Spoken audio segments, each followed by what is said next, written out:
समझाने की चेष्टा की और कुछ बातें जो बताई मैं समझता हूँ उसको थोड़ा सा एक अलग परिदृश्य में भी देखने की जरूरत है, तो शायद स्थिति और भी स्पष्ट हो जाएगी। आपने एक बहुत अच्छी बात कही कि धर्म क्यों पर ज्यादा आधारित है और विज्ञान कैसे को प्रूव करता है। दोनों प्रश्न पूछते हैं, दोनों के प्रश्न पूछने के तरीके अलग। ये बहुत ही बढ़िया आपने सरल बातें, जब मैं एक लाइटर मैं बता दूं कि जब मैं यूपीएससी में इंटरव्यू के लिए गया था तो मुझसे एक सवाल पूछा गया था। सवाल ये पूछा गया था कि गॉड क्रिएटेड मैन और मैन क्रिएटेड गॉड। अब ये बहुत ही कठिन प्रश्न था मेरे लिए और सडनली उन्होंने पूछ लिया था कि अब गॉड क्रिएटेड मैन और मैन क्रिएटेड गॉड, ये दोनों टोटोलॉजिकल स्टेटमेंट हैं, दोनों एक दूसरे से जुड़े हुए हैं।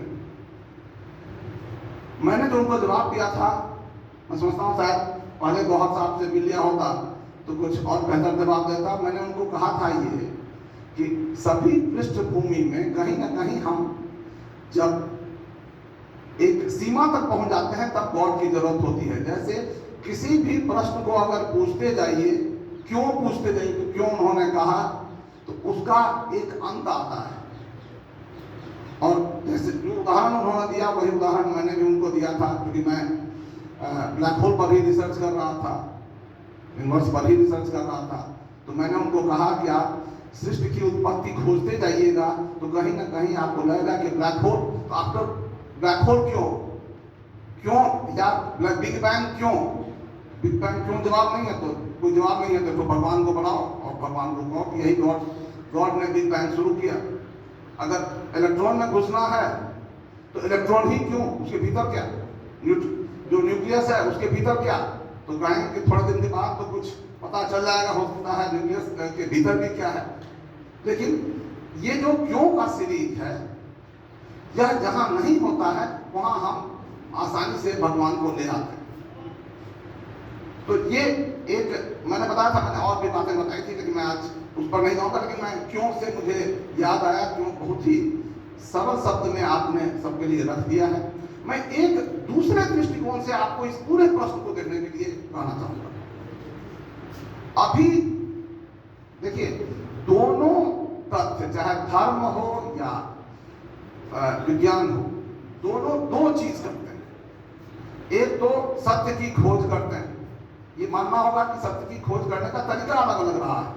जिस समय में विज्ञान नहीं था या विज्ञान एज ए डिसिप्लिन नहीं था, तब हम लोग जो भी करते थे, जिस तरीके से भी करते थे, हम लोग का जो सरल उपाय था, जो एक्सपीरियंस करते थे, उसको हम लोग क्वांटिफाई करते, उसको एक थ्योराइज करने का प्रयास करते थे और उसी से ये सारे डिसिप्लिन आए हैं।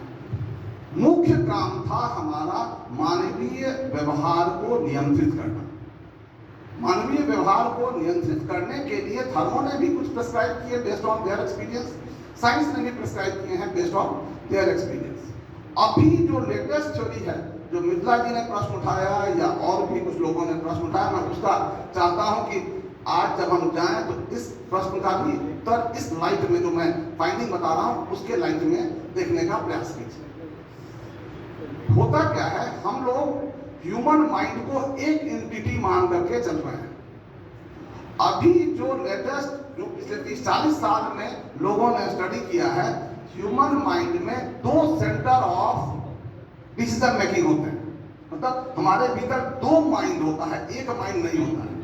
एक यहाँ पर एक रैशनल माइंड होता है जो कि पीछे होता है, जो नियोकॉर्टेक्स रीजन में, और दूसरा होता है एमिग्डाला, यहाँ होता है जो इमोशनल माइंड होता है। ये इमोशनल और रैशनल माइंड में दो भागों में हमारा ये बटा हुआ है पूरा ब्रेन। ये जो दो माइंड होता है, दोनों ऑपरेट करता है साइमल्टेनियसली।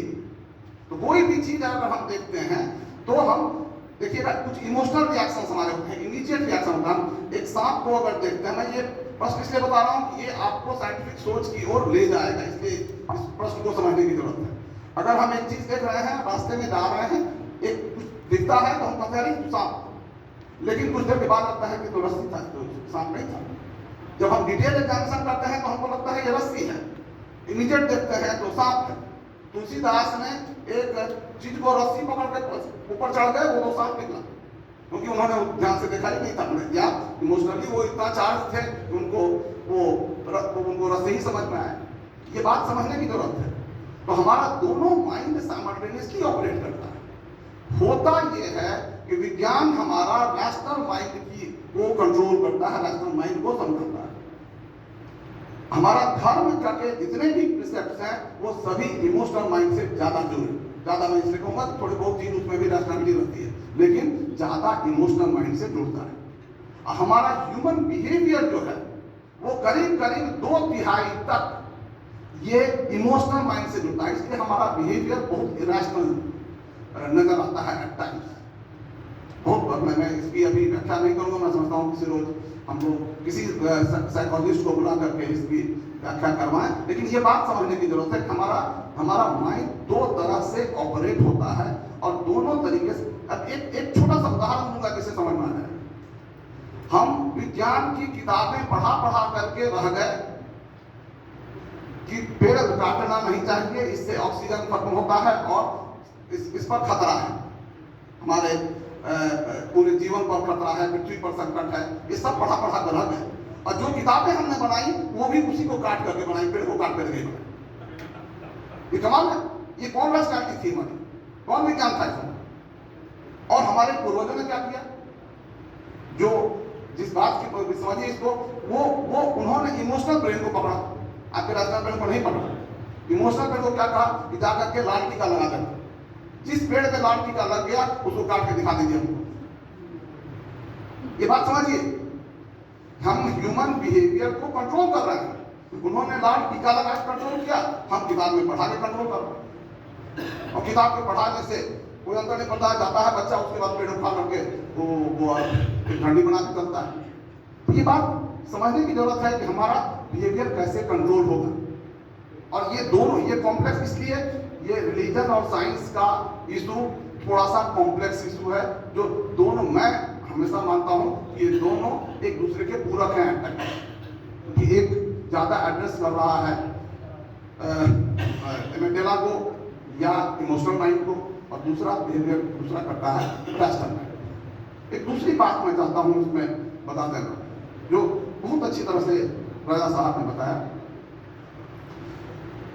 जो राजा साहब अभी कह रहे थे कि प्रत्येक बार बदलता रहता है, तो वैज्ञानिक लोगों की भी एक खुद रिजिडिटी है, वो भी अपने थ्योरी में इतना ज्यादा विश्वास करते हैं कि उसको प्रूव करने के लिए लगे रहते हैं।